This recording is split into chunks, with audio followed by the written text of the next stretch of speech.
sir. Good morning, sir. Good morning, Indu Kuriji. Hope you're doing well too. Yes, sir. Yes. Great. Morning. So, good morning. Let's, if everyone is comfortable, we can begin by a quick recap of what we have been able to achieve in the last couple of days. And I'll just give a brief outline and then some of us can add to the same. We actually started by keeping a problem or a possibility in front of us and identifying that, and then quickly looked at assumptions, hypotheses, resources, and constraints. Following that, we said that if we need to design a curriculum or if we need to even design a framework, a program, we need to look at the stakeholders first. And therefore, we looked at targeted, connected, and influenced stakeholders that actually could be mapped through various tools and techniques of design thinking. So we used one of them called persona and tried to develop the persona.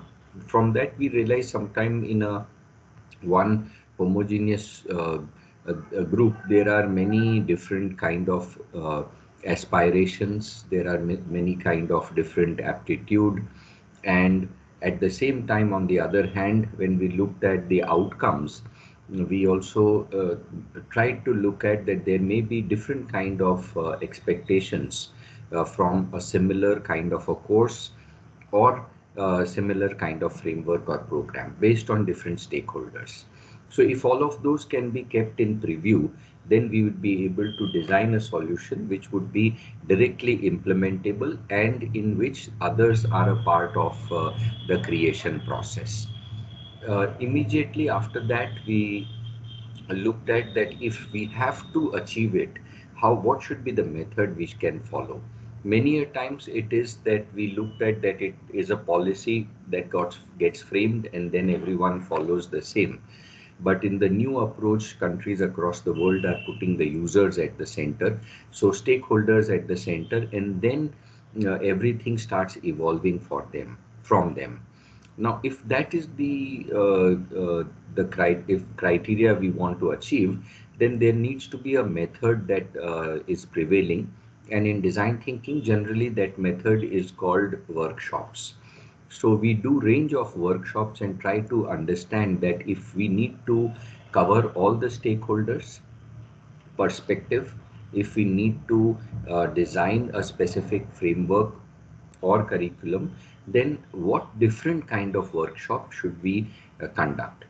As part of that, we looked at the two broad categories of workshops that they fall in.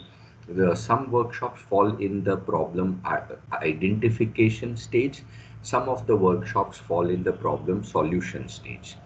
So when we begin with creating workshops for the problem identification stage, our aim is to strengthen or refine the problem or challenge that we had started with. And therefore, if you may recall, yesterday in one of the sessions, we articulated a problem, tried to articulate a problem very clearly from Maltiji's perspective, that how a problem which was little broad and therefore maybe sometime ambiguous to different stakeholders becomes a challenge, and therefore it's wise to articulate the problem precisely. So that was the first part, where problem finding workshops result into refining of the statement. It results into gaining several deep insights behind the statement, which Praveen Bhai also contributed by his one or two experiences. And we could see that getting to the root cause is a need. At the other hand, when we design workshops which are for the solution stage, they need different kind of input. So we also saw that there are sometimes stakeholders who are directly involved in the process. Sometimes the whole process may require a creative thinking, where we may gather the kind of people who may not be directly related to our problem, but they could bring very rich kind of results to the outcome. In fact, another way that we can actually sometimes look at is using metaphors and analogies. Like you must have noticed in the Good Kitchen, where they made an analogy of a restaurant. Same way, if when we design a curriculum, if a workshop uh, is conducted where we give participants the option to bring analogies and to the class and see what how the curriculum, several parts of it could be taken up, then it brings rich outcomes for the same. That's one part that we looked at. In between, we also looked at that sometime when we say curriculum design for outcome-based education, what is it that we are actually trying to map and measure? So we looked at some of the classic contemporary needs from higher education and from the student's perspective. And therefore, we saw some of the slides that were gathered from across the world that the expectations um, could mean different for different organization, different for different subjects as outcomes. And therefore, if we are clearly able to map out before we begin, which are the ones that we would want to focus on, and that may require a workshop, quick workshop to identify those and be on the same page. Like classically, when I talk about professional vocational education, it's very important to keep a track of the progress of the students over a period of time and what competencies are they trying and skills are they building on the way. And if that is defined clearly, then we are able to map out their progress in a very scientific manner. So at one end we looked at those. At the other end, we also looked at how in contemporary time tertiary education is changing, and the expectations from that. We saw a compilation from those two slides. Would like to recommend an interesting book for some of us, not necessarily from management, but the book could be helpful to other disciplines. It was a book written by one of our alumnus and from IIM Ahmedabad, Dr. Shrikant Dattar. He is the dean at Harvard right now, and he was part of a book which was written in around 2000 called Rethinking the MBA. And the purpose of writing that book was, I'll repeat, Rethinking the MBA. The purpose of writing the book was that they wanted to study that how well has Harvard has done over 100 years. And they were all very excited and happy till the financial meltdown for one of the organizations happened. And suddenly they started to look at the challenges that came on the way. And this book talks about 10 interesting different case studies from 10 institutions from across the world. It could be a very useful guide for us that what are people across the world doing contextual to their requirement. For example, in United Kingdom, we have seen that the masters has shrunk to almost 1 year instead of 2 years. And now, why did they do that? What is the impact of it? Has the outcome changed? We are getting very positive feedbacks for 1 year masters that they have brought in. In fact, the number of hours of study being reduced to 4 in some part of the world per day also is bringing some interesting outcomes. Now, these are lessons for us to actually learn, and therefore, this book would be very helpful in getting these unique kind of innovations that are happening in higher education across the world. So we looked at those aspects yesterday. Now today we will spend some time, further time in looking at case studies and going deeper into. And also, we discussed very cursorily about the outcomes. How do we measure the outcomes and those, and then what could be the benefits that and how do we, like we were talking about Bloom, and then a quick discussion transpired that how do we map a Bloom taxonomy to the outcomes, and can there be certain examples related to the same. So in that context, I would like to also cite that we discussed about the needs of deeper learning among the students, and then moving them from based on the requirements from I to T to J kind of learning from the that we expect. So that's where we are today. I would wish that we can begin with the problem, or I'll begin with a case so that because right now at this stage, I'm sure there may be many questions and problems or possibilities. So if anyone of us may want to share any views or questions, it's fine. Otherwise, I'll begin by an interesting case where some of us can relate. Hello, sir. I want to say something. Please. What we have heard while we were into the process of curriculum development, I mean, when we were implementing Bloom's taxonomy for our course objectives and course outcomes, by that time we came to know about the Washington Accord, which is being utilized by the foreign universities. Sir, is it that Washington Accord is for the engineering, or they were also using for the MBA, I mean management students, or what else what we Bloom's taxonomy we are using right now is the engineering also. I mean they are also following the same one we are also following. So what's the difference, sir? I mean, can it be implemented or? But since some time back, we have heard that Washington Accord will be implemented in India also, but it has not implemented till yet. But still, we are using this Bloom's taxonomy.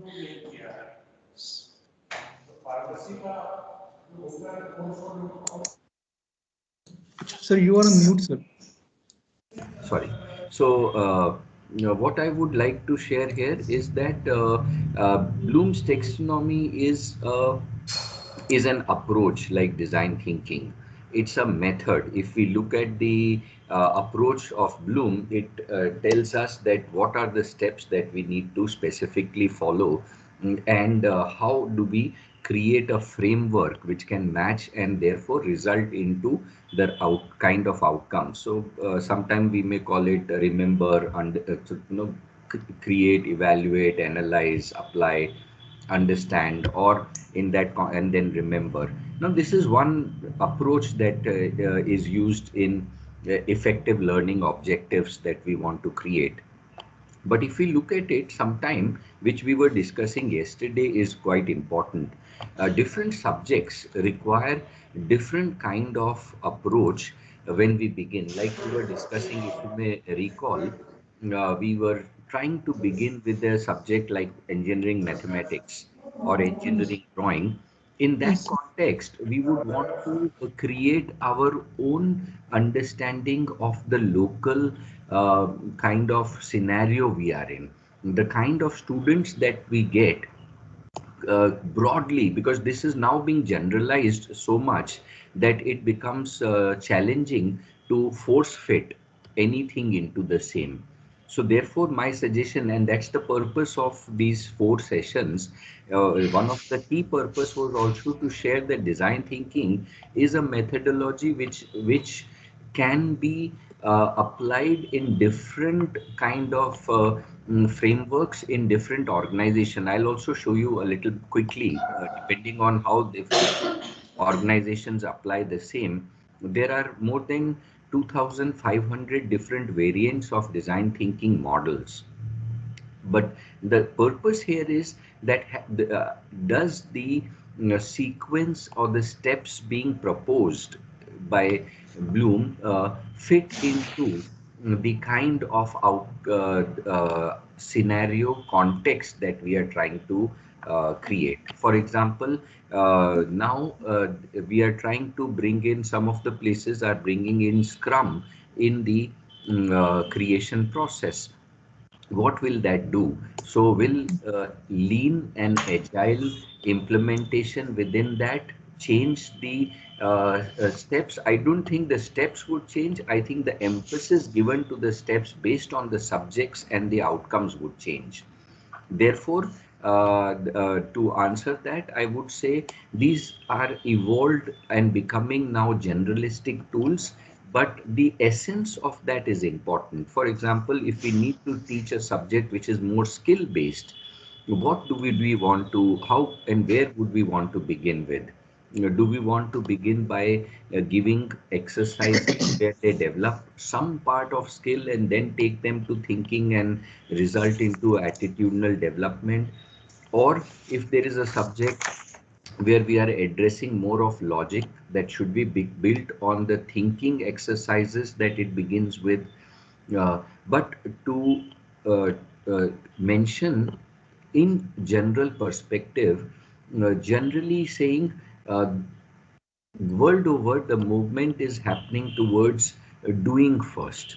So, can we encourage the people to do something, and then from the experience of that doing results into discussions, analysis, and synthesis of what they have done, and then go to the next step of how they will be testing the same thing out in the real world, which would become the application part of it.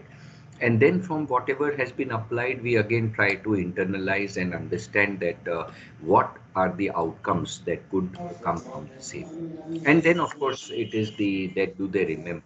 But why I was elaborating this whole section a little bit is that any framework that is being proposed cannot be applied in totality.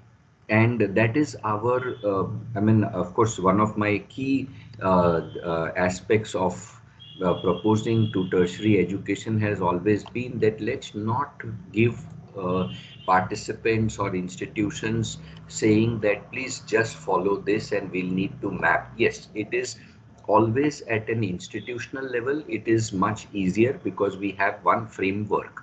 And therefore, if it is one framework, we can standardize and measure things on that framework. But each institution, in terms of even within an institution and the same stream of engineering, we may require different approach in order to take up the for the right kind of outcomes in terms of whether it's for the students, whether it's for institution, whether it's faculty or industry. Therefore, though we may say that we are trying to have a generalistic approach, however, I would personally recommend that we should create our own approach. And that is why you must have noticed that since yesterday, the first session that we have, I'm just trying to say that each one of us should create our own kind of understanding, and therefore, from that results the kind of workshops, from that will result the kind of tools. Like, for example, recently I did a program for ATAL Innovation Mission where they wanted to say that what could be the next level for detecting certain things. So I gave a session on design clinic, and in which we took up 18 different diagnostic techniques that are used in the discipline of medicine, and apply those 18 different diagnostic methods to a startup ecosystem and understand it from that perspective and bring the outcome. Now, if you look at it, it becomes very similar to Bloom's or Washington's approach in the kind of saying that have we general are we trying to generalize that approach of the clinic also and say that these 18 are there, so out of the 18 these three are the most popular and we should therefore create a framework using only the three? I would personally not want to do that, because then it become we get carried away to that kind of a structure. But on the other hand, from a faculty perspective, we should also appreciate that because the institution will require us to follow a certain approach, we will have to actually then create things in the same. But please do keep that flexibility of depending on the kind of subject. Now, that may require, therefore, one workshop that I would strongly suggest should be always to map the kind of outcome that is expected by different stakeholders in a real life situation. Now, if we do that kind of a workshop and then try to apply any framework to it, we would be clearer in our approach that whether that framework fits the kind of outcome that we are expecting. One side. Second side, sometimes the kind of emphasis that needs to be laid on different stages is also quite different. And that is also very different in the 4 years of engineering. When we want to apply a framework in the first year or Bloom in the first year, what kind of significance should be given to what stages there? Should we focus more on analyzing at that stage, or should it be more focused on creation at creating things at a stage? Should the reflections be kept to different third year where they can reflect upon more? Now, if we see the engineering curriculum, it's more or less designed in that kind of a thing, that skill thinking and attitude kind of over a period of time. But is that the right approach for the 4 years? Some institutions may feel otherwise, because the kind of aspiration, that's why, if you remember, I've constantly tried to say these three things: aspiration and aptitude at one side, and expectations from the stakeholders on the right, and then mapping the same, and then whichever framework we are using, we try to see that now what fits best to my subject that I'm teaching, and where should I lay emphasis upon. This is broadly speaking, because this is a large topic of debate, and this is constantly being debated across the world, that what kind of an approach should we use. Now, having said that, one last statement. The book I shared, Rethinking the MBA, is completely saying that each of the institutions can actually pick up their own unique context and build on it. So some of them have even challenged the frameworks and structures and said that possibly for us that may not work. And therefore, I would suggest that we should tread cautiously. Uh, in a 3 point, if I were to say, I would say faculty members, if there are frameworks that are proposed, we have to definitely follow the same, because that's a structure being given. But within that structure, how can we bring about the changes in context of what year we are teaching, what context of the subject is there, and what kind of an outcomes are expected. Therefore, the within the framework we can have the flexibility of changing things there. And third is, once we have that, personally speaking, I don't think we should generalize one subject to another.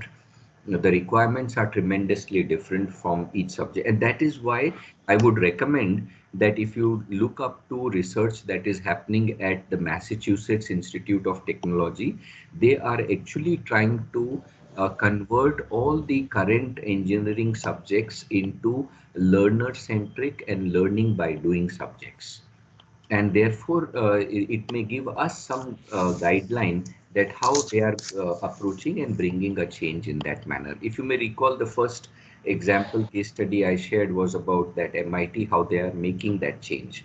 I hope this quick discussion would help in certain way, but at the same time I would say there are limitations, because if we are in a system, then the system will always tell us to follow a certain thing for standardized perspective, but it also gives us the width to make those necessary changes on the way.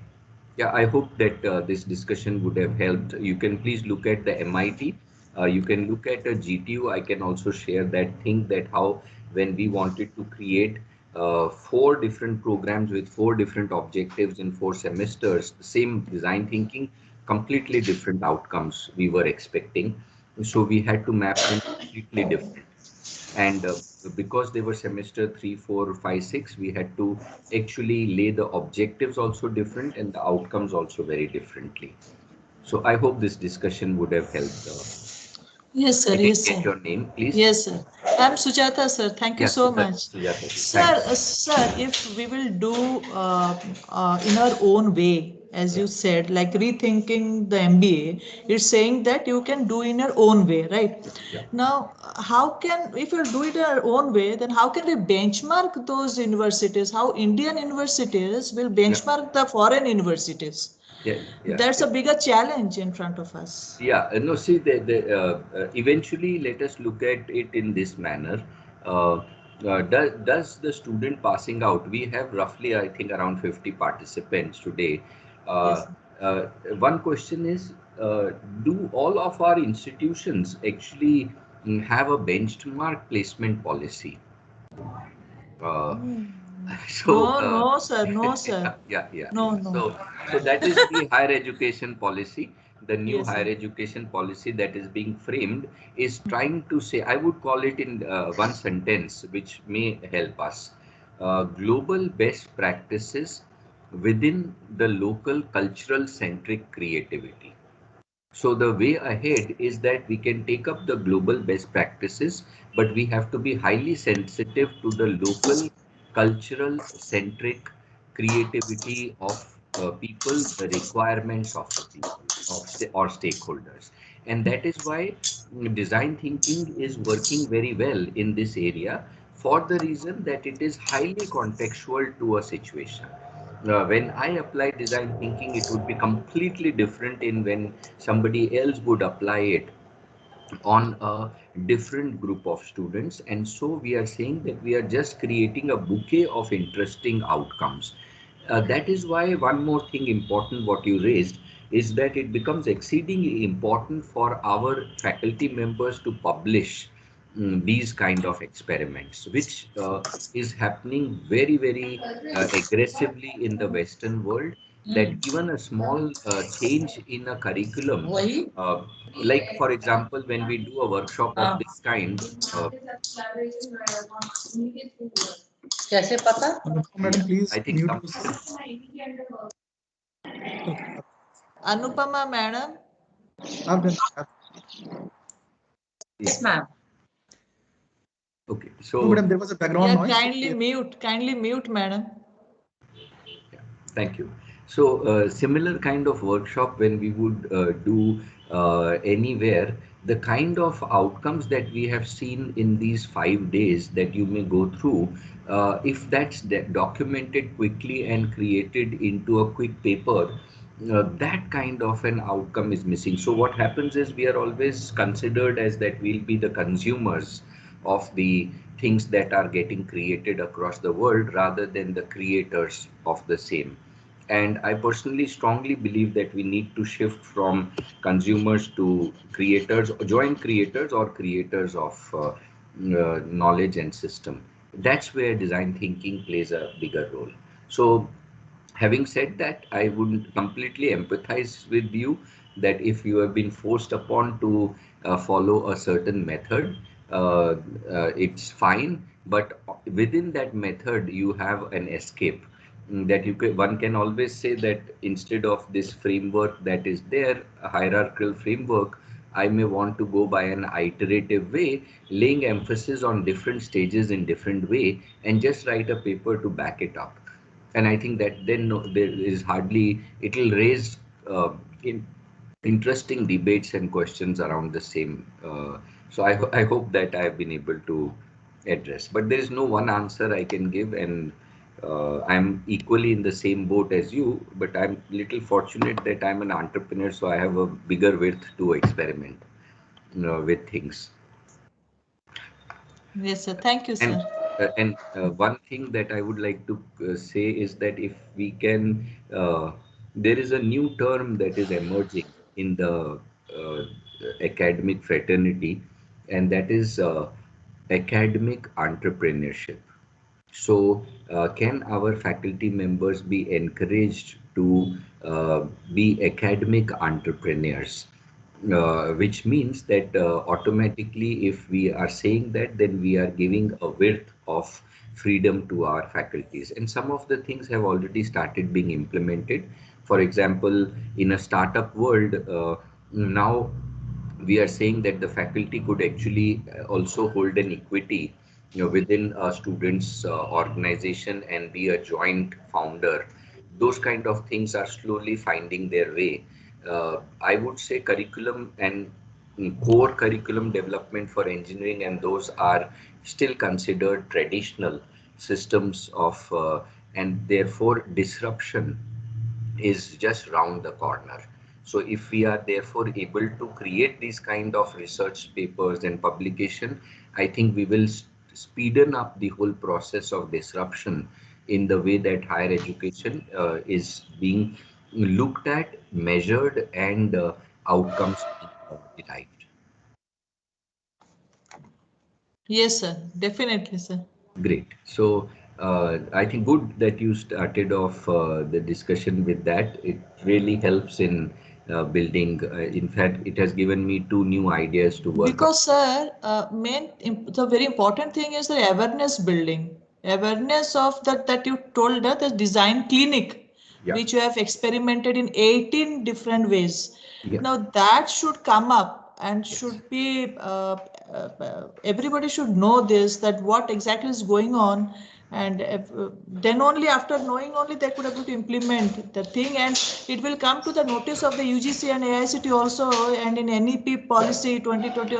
I mean, it has already been done, but again they could able to change in future by implementing this design clinics and all these thing methodologies. yes. No, in fact, we are planning to do that through AICT. This was through AIM, Atal Innovation Mission through NITI Aayog, that we have delivered it for the innovation ecosystem startup.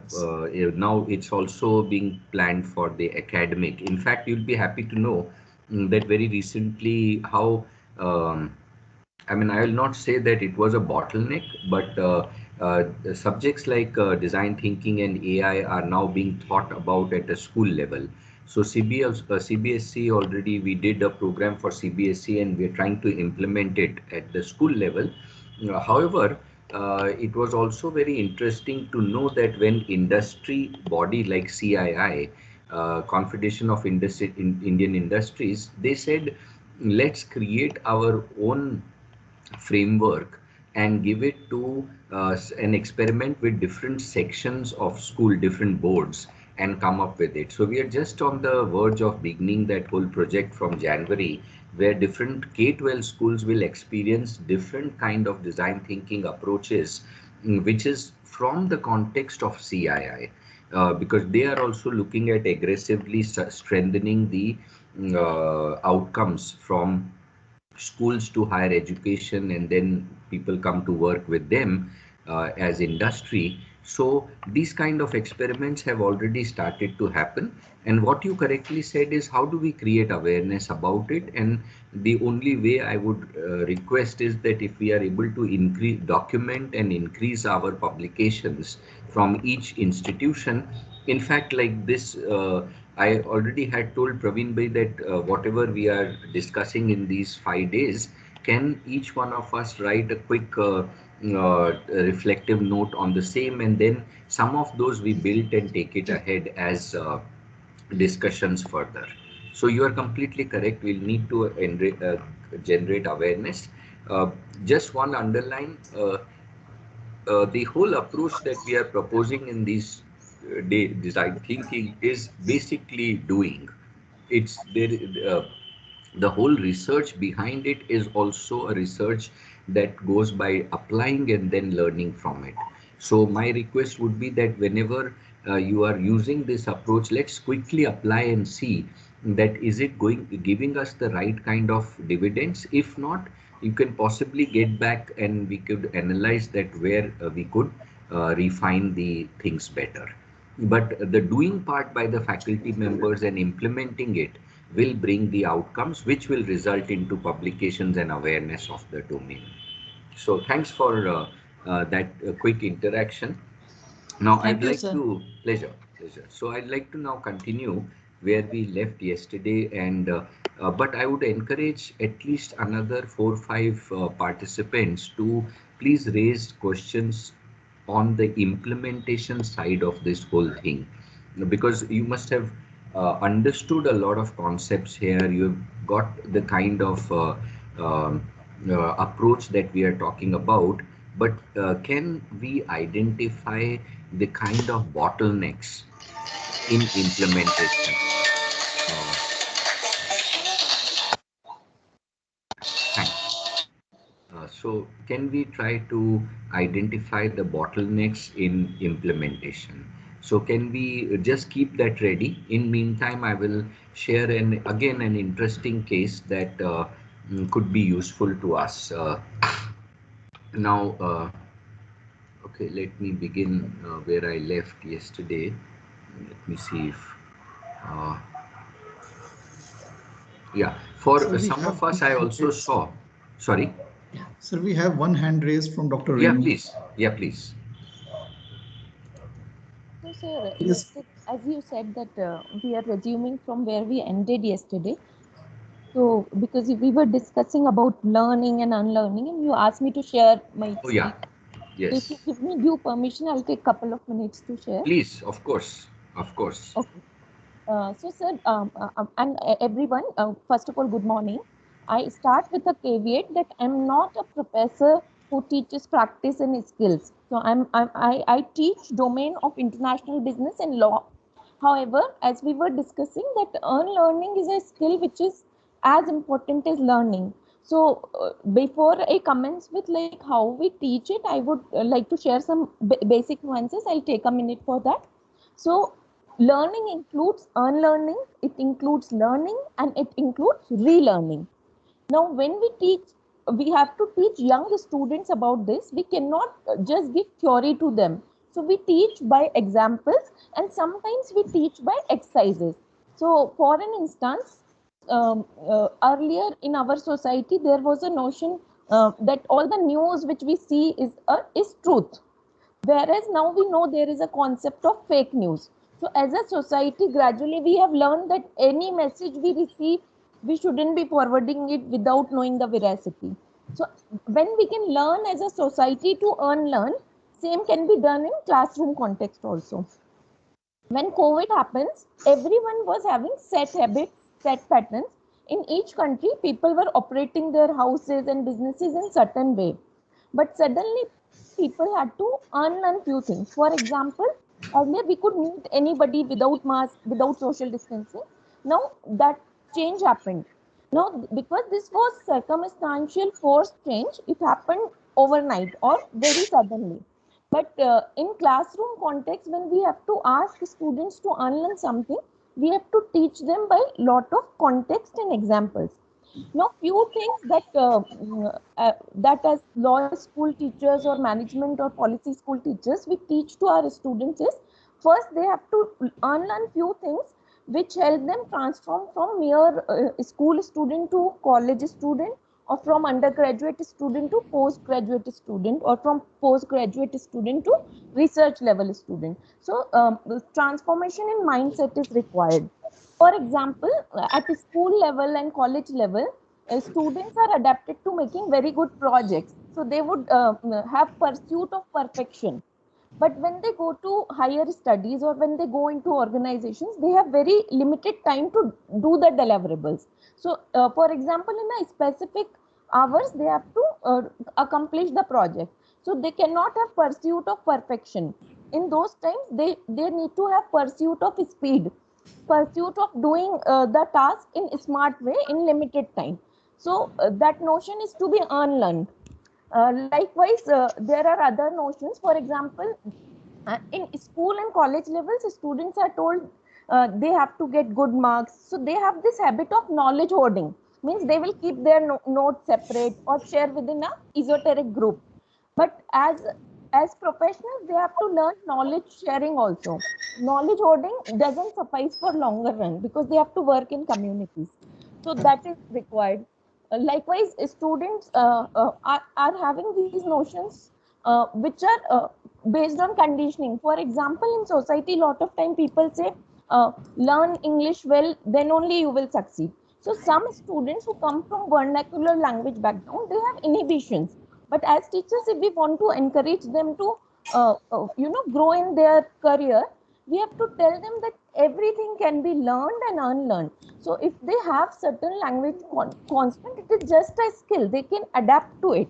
It is not that they cannot make it big. And so they have to unlearn that inhibition. Likewise, some students have some resistance to learn. Yes, sir. Were you saying something? Yeah, I was just saying that this is a good discussion. Would you want to suggest a framework? Okay. So, sir, in very short, if I say, like as teachers, first of all, we should adapt that. We should unlearn set way of teaching. Because if we teach in same manner as we were teaching, say 5 years back, then if we are not shifting, students will also not adapt. So we have to set an example. Another thing, based on the domain, we should ask students to operate. So I would just give two examples because we have time constraint. One is, for example, if we are teaching law, so we have to teach students that either you become a litigating or pleading lawyer or you become a judge, you cannot be biased towards any party. So you have to, society evolves. For example, few years back, data protection was not given as much emphasis as it is given now because laws have changed.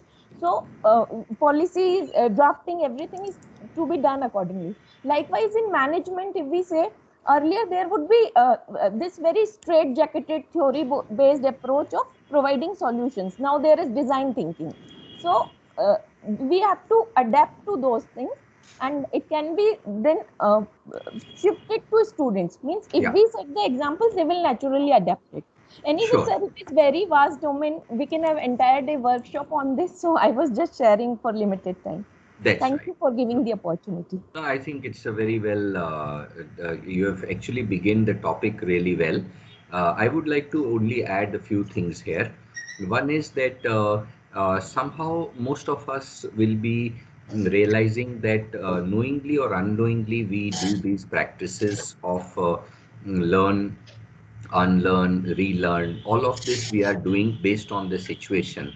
For example, when we get a certain kind of batch of students, we change our method as a faculty.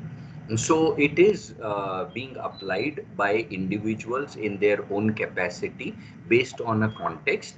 But my recommendation, as you must have noticed, that I'm actually the unfortunate part is I'm an engineer, and post that I did my management, and then I did my PhD in design.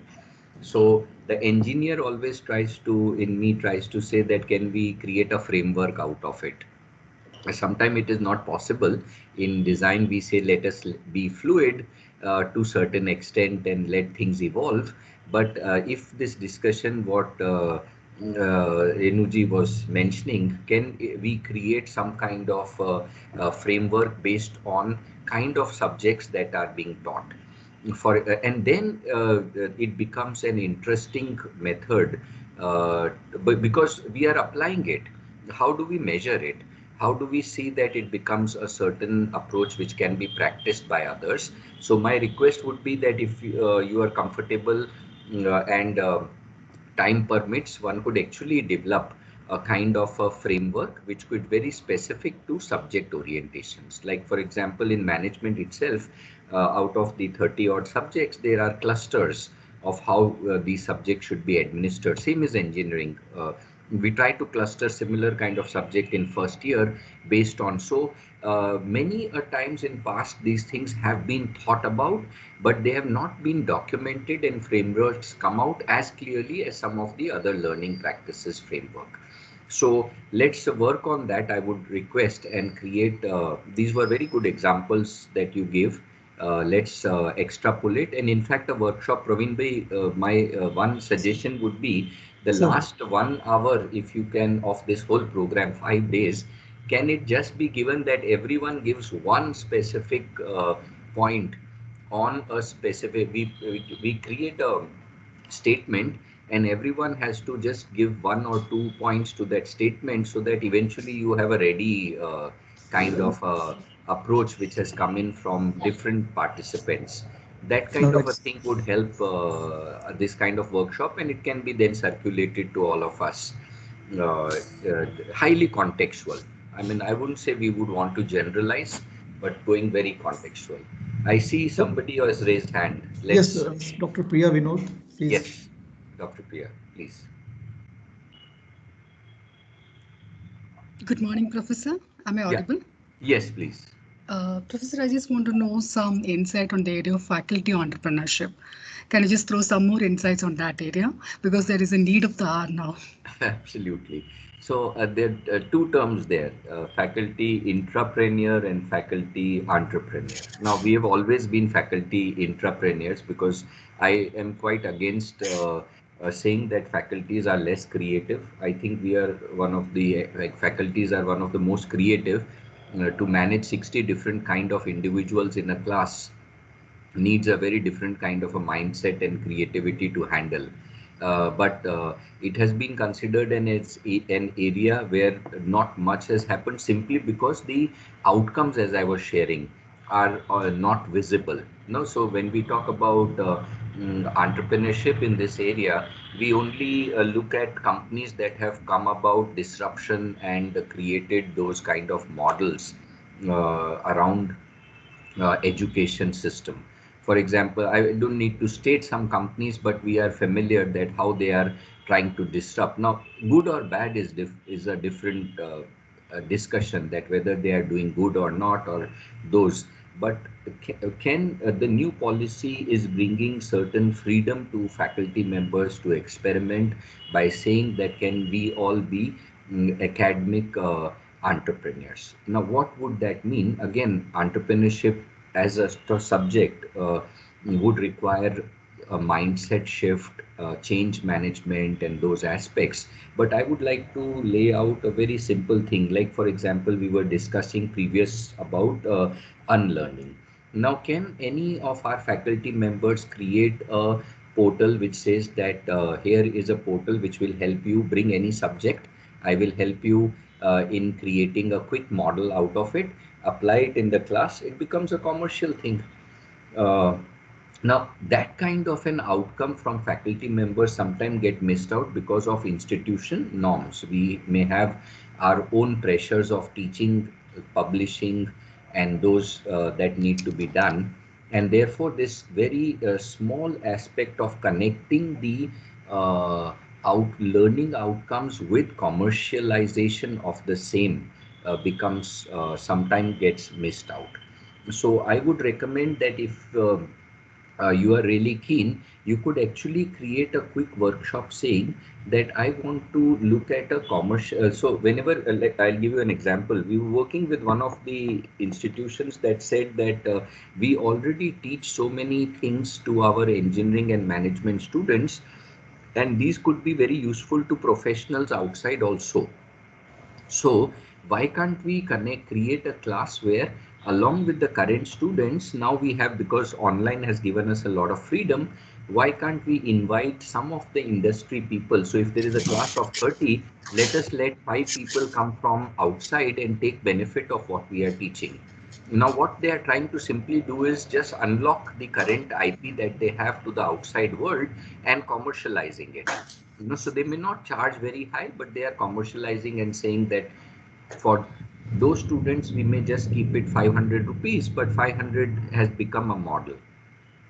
So how do we call this? Was one example of how they want to bring in outsiders to the classroom.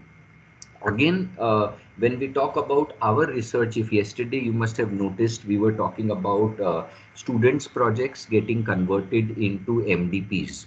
Now, how can student projects get converted into interesting MDPs or case studies or research publications? We saw that it will need a little bit of an effort in terms of, I would say, observing these projects that the students do or the activities we are doing, documenting it in a context that do we take it as a disruption of the same, and then reflecting upon the same to create some kind of educational model. So we have like business model, which is very popular in the startup world, the business model canvas.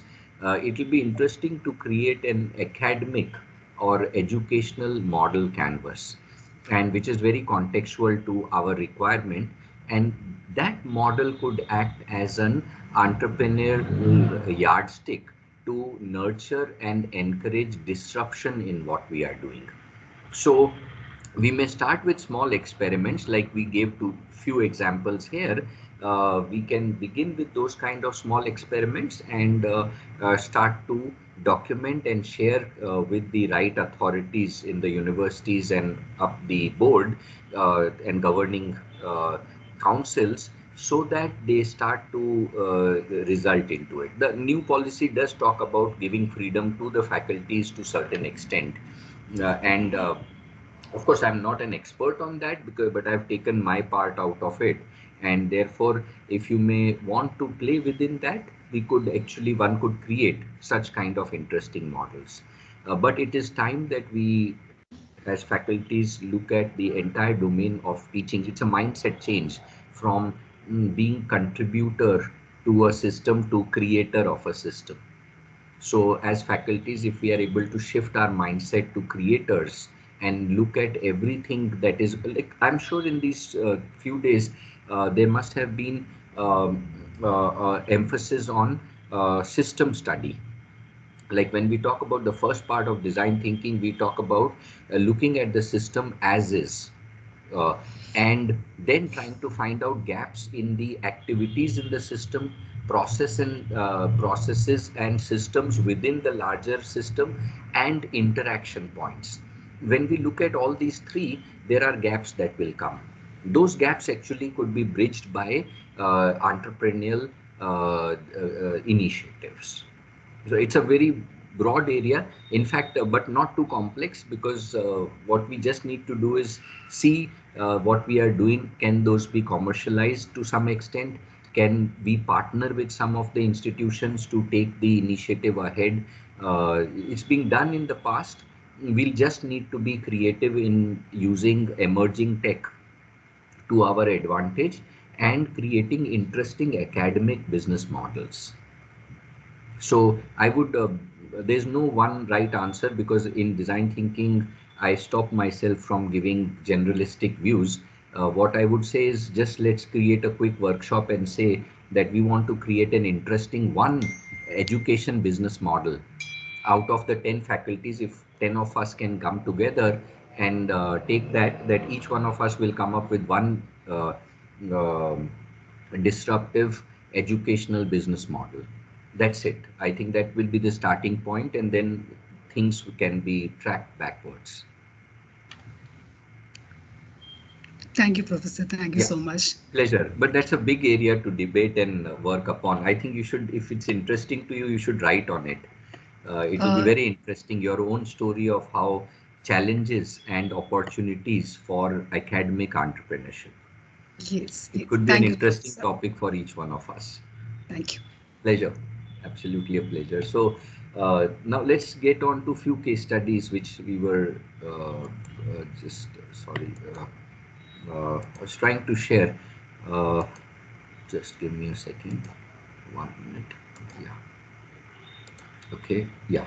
So just for a completely different perspective, I wanted to share a case study because this is very close to my heart, and some of dear friends there are trying to take it in a very interesting and a structured manner and this could be helpful for all the three discussions that we have had till now. One of the biggest challenges that we face when we deal with students is that it is very difficult to change their thinking, whether it is in startup, whether it is academic topics, like especially talking about this case study is about startups, so I'll focus there. Many of us who have dealt with students who come up with interesting ideas would agree that it's very difficult to tell the students that this, what you have brought to me, is good, but it may not be a great idea. They would not listen. At the same time, sometime when we tell the students that this problem that you have brought is good, but then I don't see that it is really that pressing a problem. Now, one way is in mentorship, we try to tell the students and give them certain kind of inputs and grades. But what has been noticed, and therefore we had to come up with this new approach, what was being noticed is despite of our telling them and repeatedly, a person would be stuck with his idea for at least 6 months, 3 to 6 months before actually they pivot and realize. So we said that if we want to do something with it, how do we make it learner centric? How can we make it outcome based? So we said, let's do one thing. As most of us now are familiar with design thinking over these 3 4 days, we said when the participants come to us, based on what we want to challenge. For example, if we want to challenge their problem, then we say that, okay, you have an idea here, startup idea. Let us look at the hypothesis that you have created around the problem. And for example, let's test out whether the problem exists. That is the basic. How serious is the problem? How many people are being impacted by the problem? Will people pay for the problem being solved?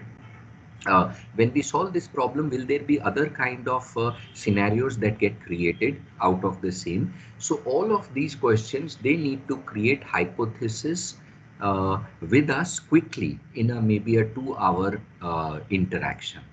And the moment they have created their own hypothesis around the problem, they then need to go straight away to the real world and bring answers to the same. And we give them normally not more than 2 days, 2 3 days max to bring back those answers. So what happens there is that when they come back to us, they come back with a view that I myself have found that people are giving me these kind of opinions. Now it makes the person think, because as mentors, when we were telling them, this was us telling as faculties telling students generally, but when the industry or society is telling them views about their hypothesis. So again, two things here. One, we can always send them back, but if you may have noticed, what I said is we do this 2 hours creation exercise with each of them to create very contextual to their startup hypothesis on a topic like problem. So it's not very general that they just go out and get an opinion on prototype. Not that way. It's very, very specific on a topic with questions that we help them create, and then they go out and bring those answers. Now, that what it does is it shifts the ownership from us to them. Now it is because naturally the ownership of a startup is with them, but it is generally felt that the incubator is a complete ecosystem and we will give them mentors, we'll give them everything. I personally believe that's not the right way. It is that for them to find out that where are they stuck and seek the answer and then come to us that I'm seeking this answer and I'm stuck at this level. Not that I have this idea and tell me whether it's good or bad or whether this solution will work or not. We are equally in dark about that specific area. So in that context, we turned around this whole uh, way of approaching, and that's why we call it a clinic approach, where each of the stages were then created into specific hypotheses and assumptions like I just shared, and then for each stage they would go through this journey.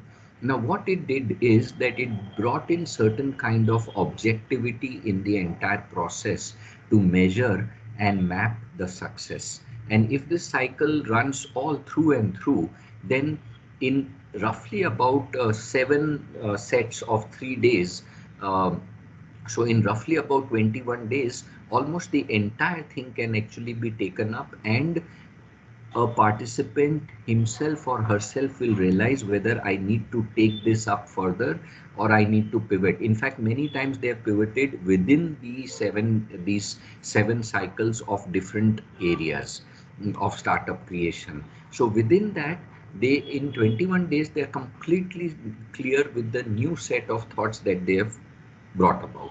Now, this I'll also put in a word of caution here that sometimes some of the ideas which the participant may bring, like 1 in 100, may be of a kind that escapes the entire cycle that we make them go through, for the reason that if some of the largest ideas that we see in the world, they were actually rejected by some of the top incubators in the world simply because they didn't see any feasibility of the same.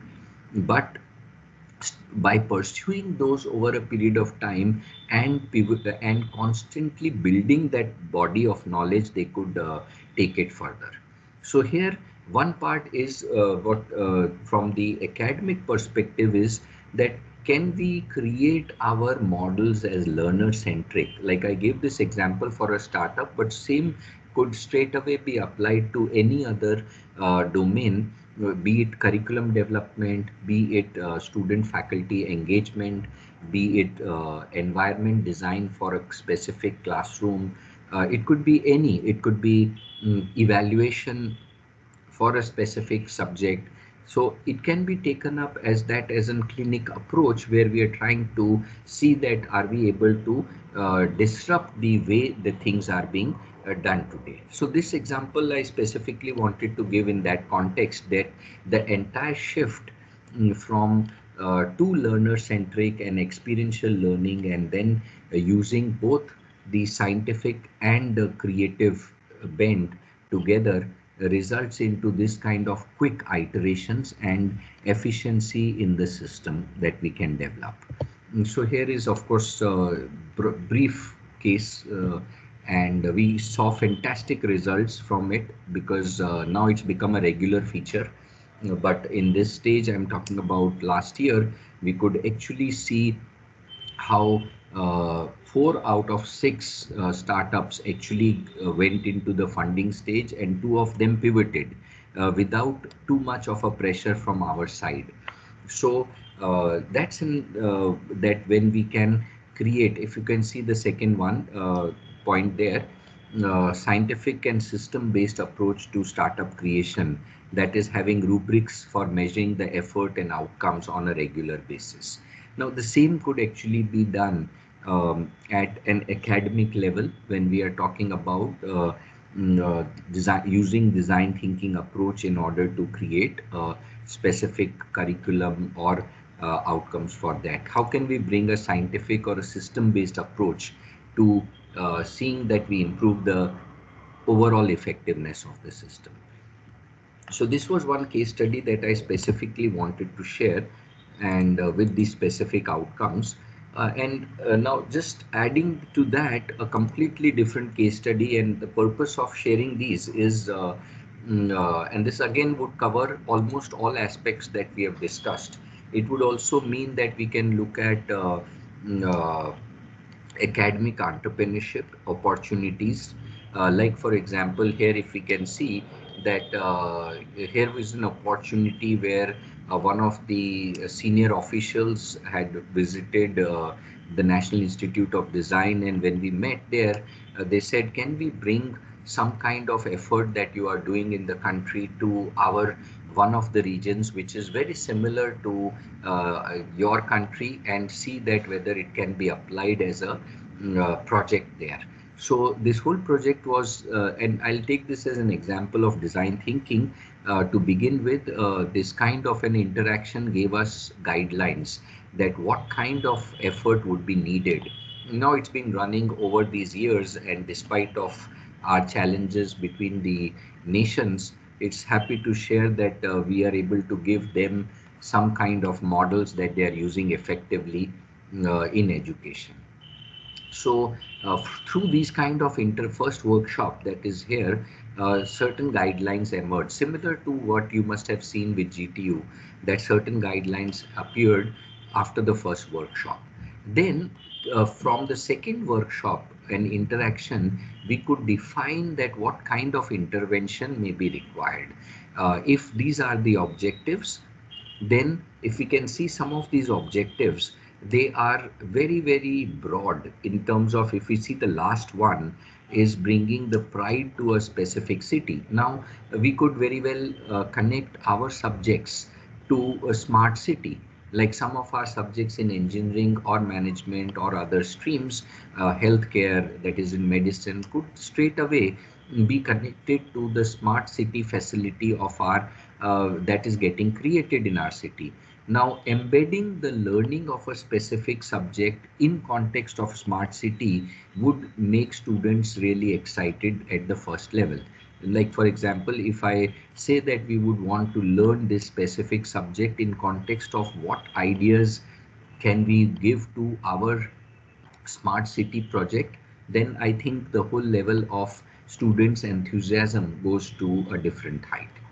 So this specific outcome came from the local ministry. So similarly, if we are able to map, this is what I wanted to was sharing yesterday, that when we talk about stakeholders, each stakeholder may have a very different objective to achieve. Now, if we see here, each of these objectives are very different that came from stakeholders. From these objectives, which came through a workshop that each one gave their objective, then came the second workshop where we had to actually freeze upon that what kind of outcome should be created from the first one. So if you see some of them, it's very interesting because these students were students from the campus who came from all different kind of diverse disciplines, and yet they were looking at a program that brings in interesting entrepreneurial opportunities at one level. Second, they also were looking at, because this is southern China, so they wanted that many of their children from that city should go to bigger cities to study further or work in organizations. So they said they should also develop those kind of competencies and skills accordingly. We had to then also have a challenge that it is only a 6 months, because faculty members from our country going there and staying for 6 months, we found that as another challenge and had to overcome by saying that, see, we cannot run a 1 year program. Many of the faculties would want to come back in 6 months and the next. So let's create a program that is intense and can be achieved in 6 months. Now, if you may notice, friends, these are not the classic constraints that when we look at a curriculum design, these are not the classic constraints that come to the mind. For example, our faculty members going from here in a country which is where food becomes some of the concerns for vegetarians, running a program to achieve that level of satisfaction and competence also may require that instead of a 1 year program that we run with some of the state governments here for vocation, it had to be made 6 months. So we had to at least address that concern of some of the faculty members and their family in order to see that the program succeeds. So sometimes the workshops that we conduct for bringing out the challenges and opportunities brings very hidden insights which could actually result into sustainability of the initiative. We could always do a 1 year thing and run it for 1 year or 2 years, but that would not sustain, we realized. So therefore, the timing of the entire thing, the duration, then came another interesting thing. When we run these kind of programs in our country, generally those vocational program runs for 4 hours because that's the kind of input we need to give. But when we looked at their facility, they said we have just 2 hours at the end of the day for the students, that too at the end of the day. So they've already gone through the entire thing in their respective different disciplines, and then they'll come there. So we had to make that interesting decision of the class size, and with these 2 hours, how would we have to create our deliverables accordingly. We said let's create not a bigger than 50 and in each class 25 and not more than that.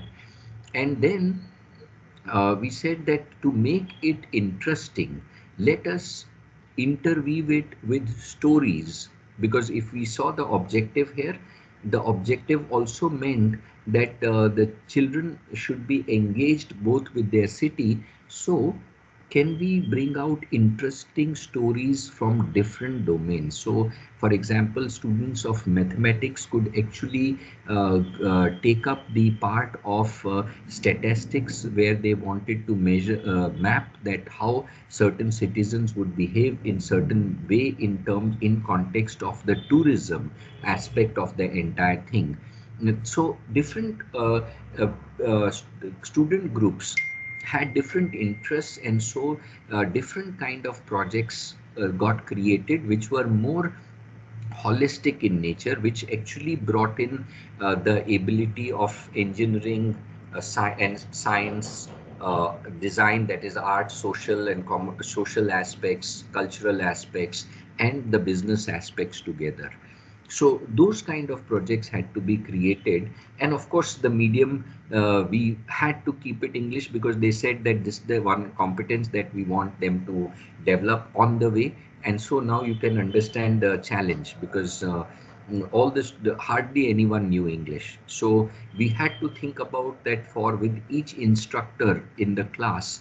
So there were three instructors for 25 student group, and with each instructor there were two translators that would work in parallel to achieve this objective. Having done that, we were to look at that how this whole thing will succeed, and therefore certain aim and situation based on the context were created. So we said, okay, let it be, let's use problem solving tools, and let's take real life as a context for each of the student projects, and it should be a project based approach. uh, the key that we wanted also, the whole program, if we see the first context, one of the key context was also that we wanted the students to develop a sense of empathy towards the others when we talked about their city, when we talked about them going to work in other cities or bigger cities. So we said, how would we, they will want to build empathy? So we said, let's do one thing, let's create films out of the stories that the students would bring in, and these stories could be from science, could be from, and when I say stories, what it meant is their own experiences and their own learning becomes that story. And then we said, let's create experimental outcomes like a film, so that it enthused the children that this is our work getting converted into stories and getting converted into films of that kind. So if we see the outcome here, the outcome is the subject could be a subject of science, could be a subject of mathematics, but can we, and for example, can we encourage the students of mathematics to come up with some kind of a data representation models of infographics, and those which can be very interesting manner of exhibiting their work. So we said that outcomes have to be such that it is common and appreciated by a large mass of people, rather than measuring it only on the subject learning that they did there. And of course, developing the 21st century skill. And when I say that, there were three that were primarily focused: decision making skills, problem solving skill, and original thinking. Only these three were taken out of the whole list, that we would want to see that these three are measured over a period of time. So like if you may recall, we were discussing yesterday, like I gave this example of problem, and how serious is the problem, and whether how many people it is being impacted, and will the problem remain for a period of time, when we solve it what will happen. All those variables that I'm just sharing become actually the rubrics checking points. And therefore, when we create this kind of an outcome based, the rubrics that we were talking involve these kind of points which are then mapped and measured. So, and of course, we can use 360-degree evaluation for the same, because it is, the whole thing is based in a real life situation. Coming to that, then we had to look at how can we look at the cultural centric creativity to generate stories. So if you can see, these include culture, this is also includes business, it also includes data that they wanted to check, that how many people visit our city, what's the purpose of visit, and how we are trying to map that data from with the tourism perspective, what kind of algorithm need to be created to encourage those things. Those resulted there. Now, a dynamic curriculum was the need. So a balance between what to learn, how will they learn, and where should they learn. Now, this workshop was done primarily with students seeing that what would be their enthusiasm, what kind of a subject can be learned in what kind of environment, how will they want to learn the entire thing. So this whole experiment, if you see, of variety of things being done in different learning spaces, different group of children the key was that we wanted to create a dynamic curriculum that could balance these three things.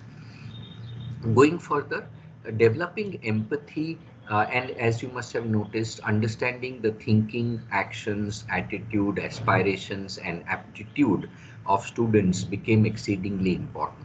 So how can the instructors, in fact, then came an interesting aspect that our instructors that we wanted to engage could not be, so we created a three-tier team, senior with two young faculty members, because we wanted our team to be highly embedded with the students, and therefore there could not be a stark difference in the age between the learners and the deliverer, the fact delivering team.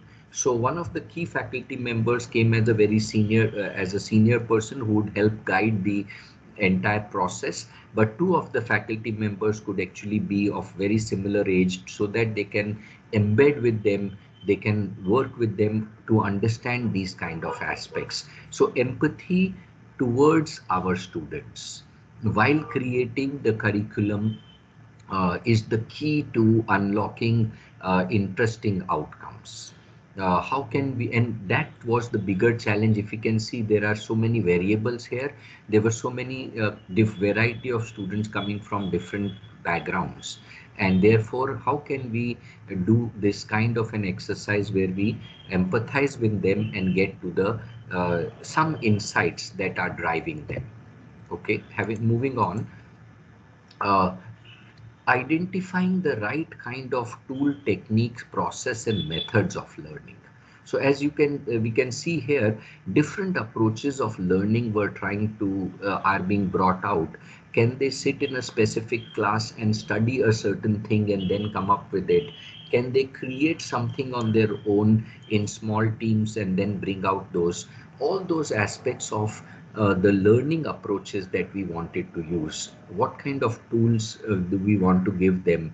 What kind of technology do we want to provide to them to get the best outcomes? What kind of process and methods we should adapt?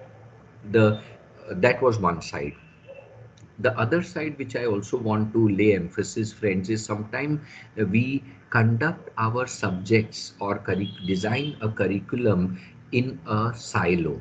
We feel that, for example, a subject of teaching a specific software like language, let's say Python for AI, is very, very specific to only computer science, and therefore the method of that whole approach will be, I want to teach Python in this manner.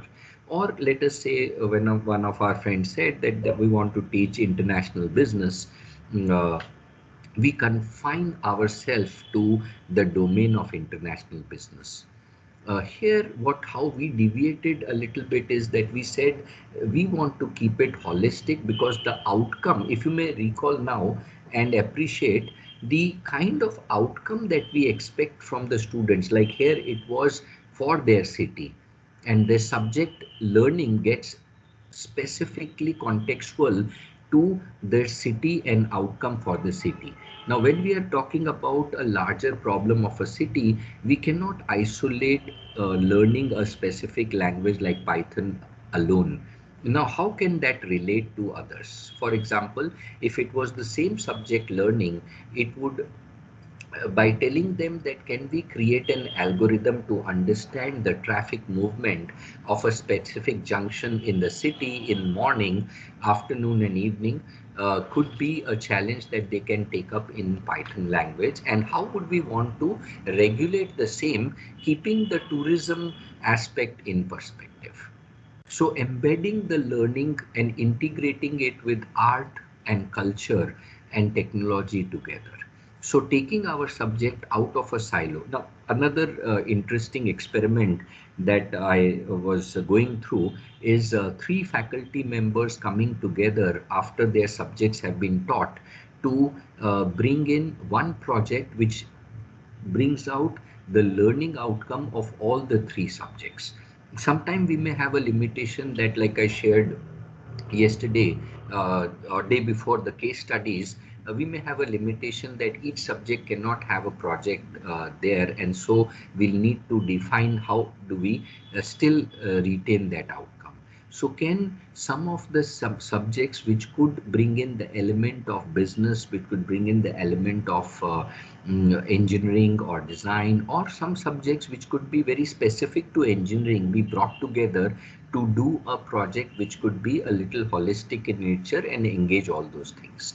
That's another way that one could actually look at, and those experiments are right now happening across the world, that institutions are trying to find their own ways in terms of logistics to fit in such kind of things. So the key here is the word fusion. Can we look at a fusion of different subjects to provide some kind of unified outcomes and look at it little holistically? Uh, the whole approach, of course, I don't need to say, it's been 2 days that we've been constantly reiterating learning by doing approach, very hands-on, experiential, and a project based. And this is important. Why I want to give this slide is celebrating learning.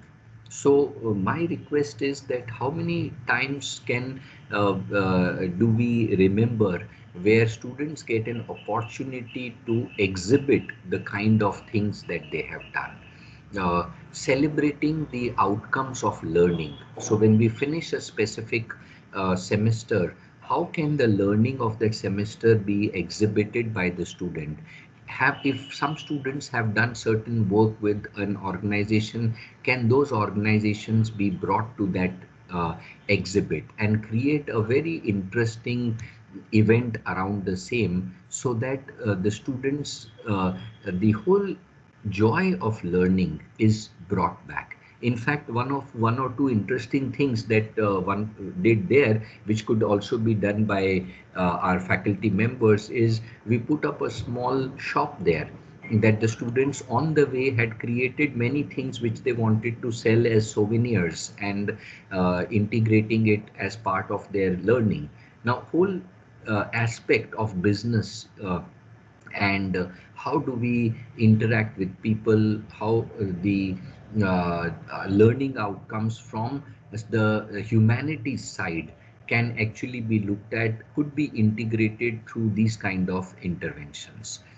This has become one of the iconic projects. It's going on perennially since then, but the purpose of showing this holistic approach was that in this string of things that we must have noticed, step by step activities, there are many ideas that we would get.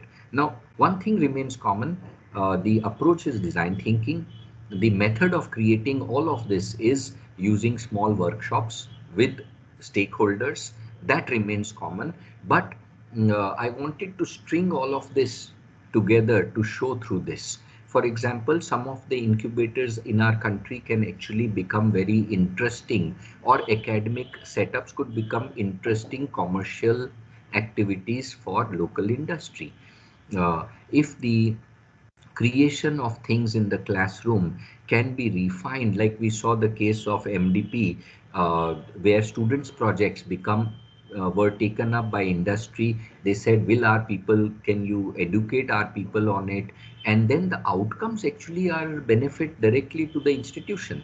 Like, for example, in one of the cases, we were looking at how do we show to common man a different kind of insurance policy method, because there are, for any organization in the finance sector, there are 10 different kind of policies that can be applicable to a person. How do they make that judgment? It's one of the gray areas. People find it very difficult.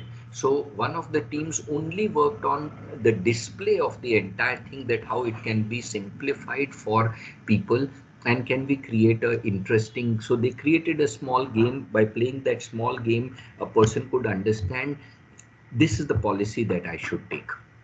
Now, this is what, when I say commercializing, we are saying gamification of the content, which can result into some kind of interesting outcomes, can also become a part of our learning. So let's hold it for a minute and have certain views from all of us. What do you think about this? Because now we have just about half an hour, and this is our last interaction from this platform. So let's also get certain perspective. I wanted to string this everything together through this case. I hope now there must be questions, there must be views, some of the opinions. Let's hear some of that.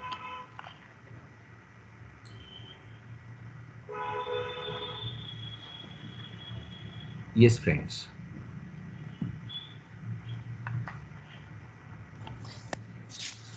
Sir, you said a souvenir. The students in that shop, they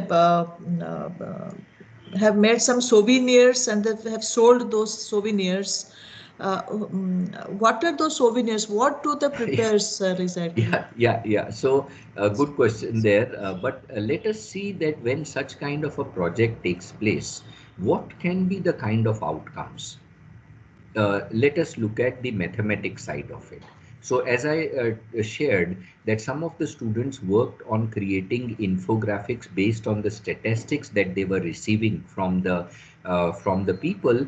They created a single page flyer saying, here is an information about some of the key joints in our city and how the pattern of traffic and crowd movement happens. It's a information leaflet which people just wanted to buy because they found this information useful to them.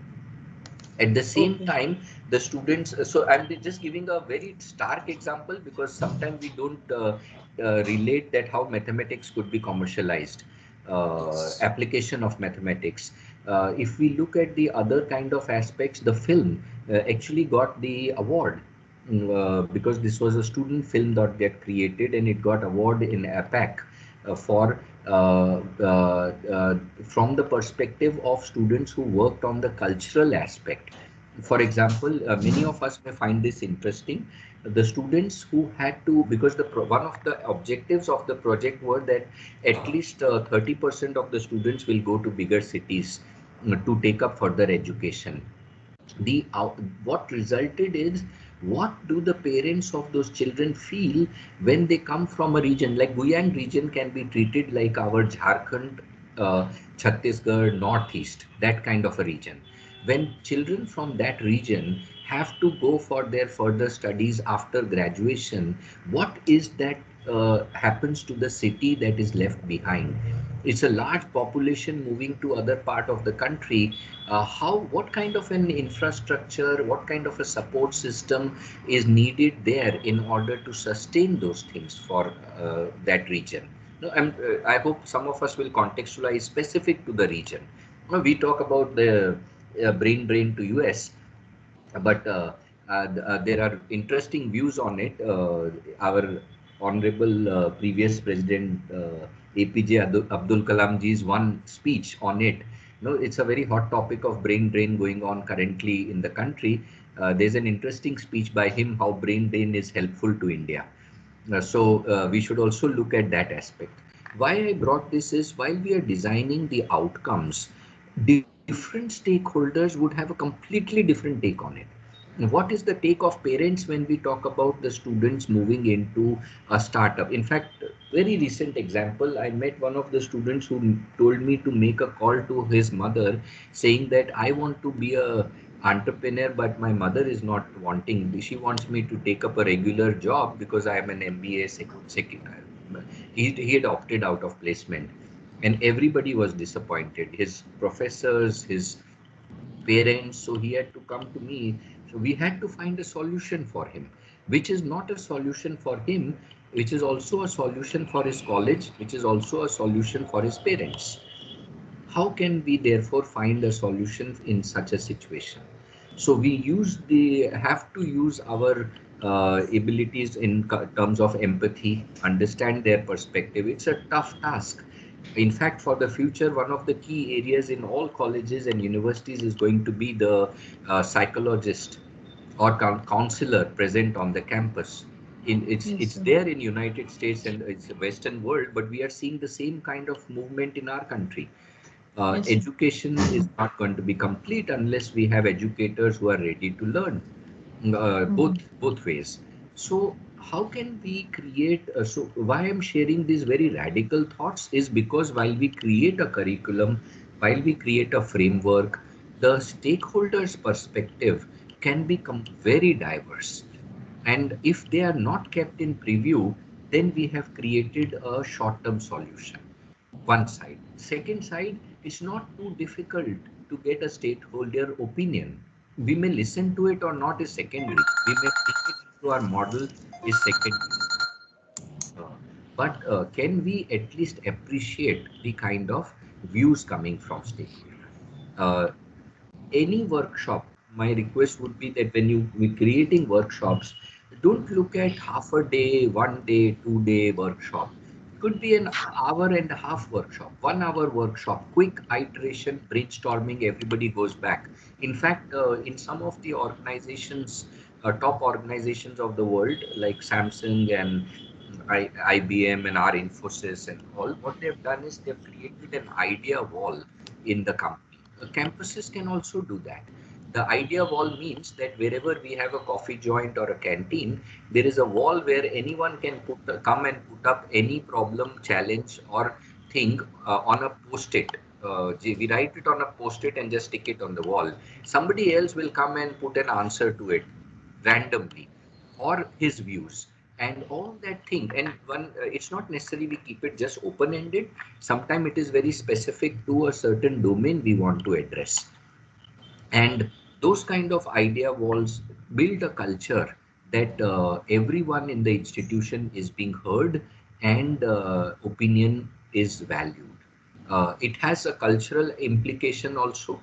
I leave it to institutions to decide that how much what can we do. It could be done on a classroom basis. It could be done if there are challenges. I know sometime in undergraduate there are certain challenges to implement things. It could be done at a smaller group level. But the purpose what I'm trying to share here is these are ways in which organizations are trying to look at problem solving or developing newer structures around the existing. For example, if some of us are very keen, you should definitely look at an example of design thinking at Infosys, where if I'm not wrong, I did share an example right in the beginning that Sikka Saab said that I want thinking uh, people to come, so people to come to offices with their thinking brains on a daily basis. Now, how interesting it would be for academic institutions if we make that statement that we want thinking brains to come to our campuses every day. It's exactly mirror. We can actually look at what they did and apply the same to our institution. So I hope you gave me a chance to explain things little broader, but why I thought is that many times we feel design thinking is a very long process. It may take months to implement. Yes, it needs detailing, but it does not stop us from taking one step at a time. For example, we could just take up the problem finding stage and say we want to take 3 weeks to find a problem, and then let those 3 weeks. It's not even that we need to do 10 workshops. It could be very, very focused 5 to 6 workshops, one and a half hour duration, quick iteration, learning from it, documenting those things. What work is fine, what doesn't work becomes a lesson or outcome for the same. So that's how we would want to run this entire thing. Yes, friends. So more perspectives. We have. Sir, I just want to add something. There's one very Please. good point which you have just added. That's celebrating the outcome of learning. What we find that in our culture, we celebrate the result, we celebrate the marks, we give the gold medal. But celebrating the outcome means this is a very good take for me. Yet we never celebrate the outcome of learning. That how much, what is the outcome? Rather than the celebration is of more of a result. So that should also be there. That will motivate the student. If marks is not everything, the outcome, what the learning is, that is important. No, yeah, absolutely. You got it bang on, which gives me another idea to share. Sometimes it is a process that it can also be evaluated. Now, this was a challenge that we had in one of the universities, saying that in the final year of engineering, we have a problem that many students copy projects or bring projects from other places. And there's a whole industry of roughly 500 crores, 600 crores, which thrives in a state only on this. I mean, I'm not giving ideas to faculties. Please don't take it that way. It is outside that this industry exists where projects are made and given to students. Now, one of the universities came back and said that we want that this should not happen because we want our students to come up with their projects, not copied or borrowed. So the outcome and the evaluation of the same, we said, let's evaluate the process rather than the outcome. So like I showed the canvases yesterday for the GTU program, if you may recall, there were canvas for each stage. If we map the outcome or evaluate those canvases rather than what finally got created or what finally came out, we are actually mapping the process. And a student being mapped on a process or an effort that he or she did, they are even more happy for that because I did this, I got this kind of a feedback and this kind of a grade for it because I did this work. Then I did this small work and got certain appreciation and grading for the same.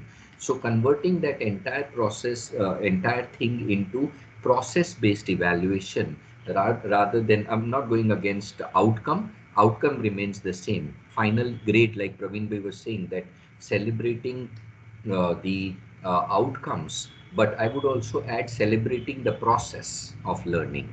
How can that joy be brought in the learning process, giving them inputs and evaluation right there, and then all this stuff sums up to be celebrating that at the end. Yeah, so process-based evaluation there. Yes, friends, looking forward for some more. We have uh, roughly, I think, some. If you have some question, I can share relevant case study or something that we have done in that area. So please feel free. So may we have your email ID and contact number so that Sure. any- Yes, definitely. I think Praveen Bhai, if you can, because I might yeah, have. yeah, sir can give us. Yeah. I will definitely provide that, sir. Yeah, and Thank you, sir. feel free to connect on LinkedIn also because there my profile is there. But of Yes, course, sir. Praveen Bhai will share the uh, and feel free to write back because we are very excited to do these experiments. Uh, if we do many experiments, some will succeed and some will become the best practice. Yes, sir. Sir, one more point which you have said, and I was making a note of that, was empathy toward a student.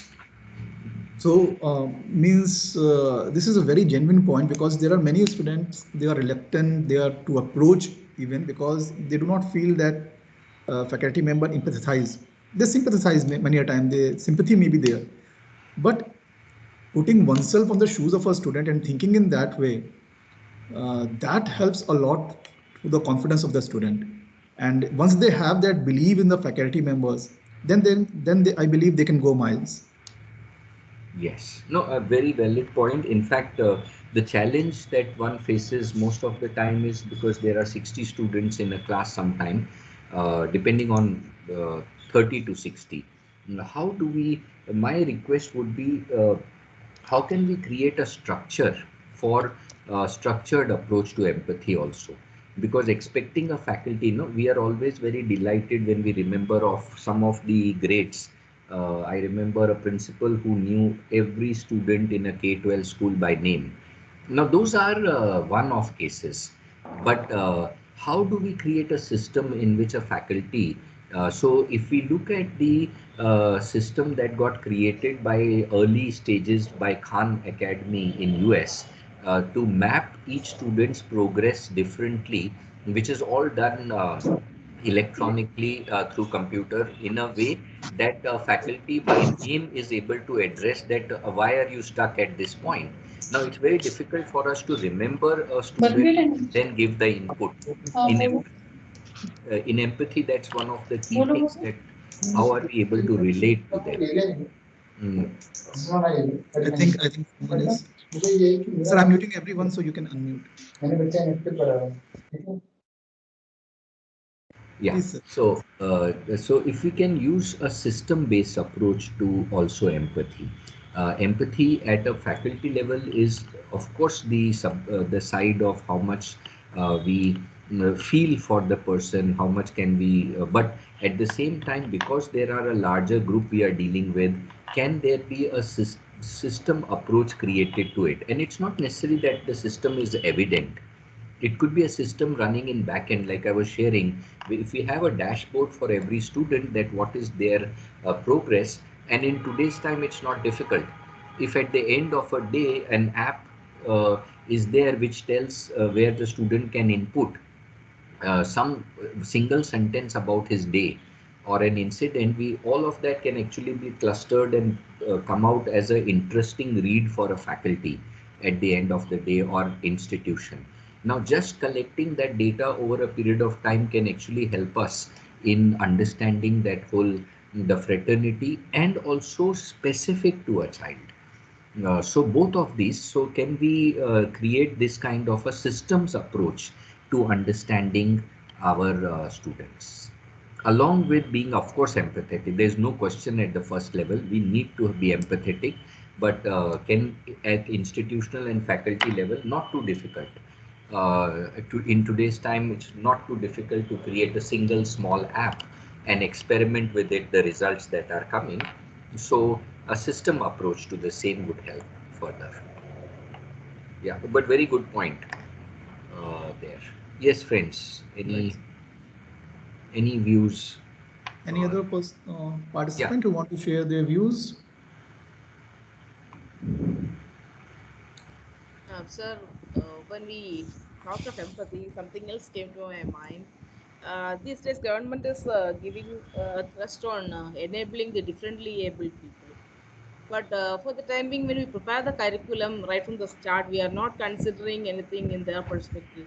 Actually, we make it for a normal student, and when we talk of outcomes again, the differently able have to be dealt with differently. So, could you please give your views on that? Uh, yeah, you are completely correct there. That's a challenge of nation where we have a large population of young people, and the pressure on the system is of that kind. But what I would suggest is, you see, I may not have a ready answer for it or anything, but I can actually show, can we can debate on a on a direction that one can take. Uh, it's not too difficult to bring in. Uh, I don't even like to call differently abled, but let's suppose we as a university or a department want to support their learning. What can we do to achieve it? A few of the things, as you must have seen in this case study, one of the biggest handicaps we have in China was in language. Neither they understood us nor we understood them, except for body language, facial expression, and those were the biggest guide for us there. But if you saw that I said that there were, for every instructor, there were two translators with us. And out of the two translators, one was the reason for having two was one was a subject expert who was there also as a translator, because they didn't want to just translate, they also wanted their faculty to be developed a little bit. So one of the instructors was, one of the translators was that, the other was a young person. Now, as a departmental level, if we want to imbibe and create a interesting case for the education department to look at our institute, we could actually, one could create a small model for differently enabled and see that how, what are the challenges when we want to integrate them with our mainstream. And can that be integrated straight away? The answer is, of course, no. It will need stepwise intervention. So my request would be, in this case, it is completely doing. Let's bring a group of one or three young people, and let's try it out. I mean, this is how in United States. I mean, one thing that you must have noticed in US education is that there is so much experiment that at a local level people are doing. Uh, they'll just bring this few people in, make it a transparent thing that it is being done as a benefit experiment to see what we can derive out of it. We can engage some of the local psychologists, occupational therapists, and those kind of people who may come voluntary and give service. This is an area where everybody may want to, and bring that and try it out. I mean, I would say that the answer lies in trying it. Let's bring two, three young people and see that what are the challenges they are facing, and let's take it step by step. What kind of starting point will we want to start at? Will also come from our key young people, stakeholders who want to learn something. So if we can begin from there, so I think the whole process, the answer lies in the process of design thinking. If we again look at the same steps we have gone through in the 3 days, you could actually create a quick program and experiment with it. I mean, Yes, sir. Yes, sir. Thank you so much. Thank you, yeah, sir. I mean, this again, I'd like to underline. There is no paracetamol solution I have. It's in the process, and that's as academicians, I think we will understand this the most. That it's the process that actually gives the final outcome, but it is also in the experimentation. Let's do a quick experiment and see. If I could be of any help, let me know. But Definitely, sir. Thank you so much. let's begin. We'll see the challenges on the way. Yes, sir. Definitely, sir. Thank you so much. So, to add to what just one line, there's a whole concept we call no building the camera as on the way. I think if we can take education experiments also like that, we may not know the outcome, we may not know where we are going, but let's build the camera on the way and keep building it and seeing what's happening. Of course, it shouldn't be a too long a project. I'm myself very, very particular that any project should ideally not exceed 3 months, ideally 3 weeks, because in 3 weeks everything becomes clear. Rest then it's all repeated task and those things. So intense 3 weeks, learn from it, create a project, white paper, get appreciation for it, and let's move on. It worked very good, didn't work, it's fine. We learn from it. So quick experiments of that kind. Right, sir. Right. Thank you so much, sir. No, I'm feeling sad that I'll be missing these sessions because it's given me at least 5 new points to work on. Yes, Uh, sir. Thanks to each of the participants, because of this interaction, there are new ideas that are new directions. Sir, can I give another? Please. Uh, I closely associated with the Unnat Bharat Abhiyan program of MHRD, where we have adopted 5 villages, a cluster of villages, where we constructed the solid waste management plant. And I asked the village administration. Normally, the municipal administration or any corporation, they collect from us while collecting the garbage at the household level. I reversed it. You just select one candidate in the village. You just enter the task. I want him to become an entrepreneur. You just, instead of collecting money from the households, you give money to the households so that they Yes. separate the dry waste and the wet waste, and they just keep intact the garbage, and they collectively give, and that will carry to that particular solid waste management plant or the liquid waste management plant, and thereby they can create wealth out of the waste. Fantastic. Yeah, fantastic thought there. for I which would. for which we have involved all the students. So we embedded the what we call social project in the curriculum itself, in the management program BBA or MBA. They need to spend certain hours. It is a 2 credit course. We have Yes. incorporated in the curriculum itself. Excellent. My request, please document and share something. It's Okay, okay, interesting sir. because such cases are not coming from our nation. No, we generally read best publications from the world. I Yes, think as a nation, we have so many cases. One key thing that we always miss out is good documentation and good articulation. yes, If yes, this is fantastic, if you can just please share yes, yes, sir. something on that. Yes, yes, sir. Wonderful. Thank you for sharing that point. So thank you for your valuable 4 sessions. I'm so happy that you were able to take out time from your busy schedule and share your thoughts.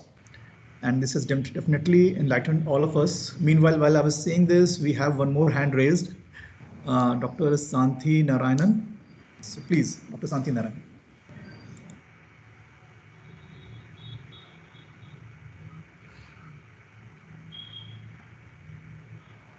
Okay, something in the chat box.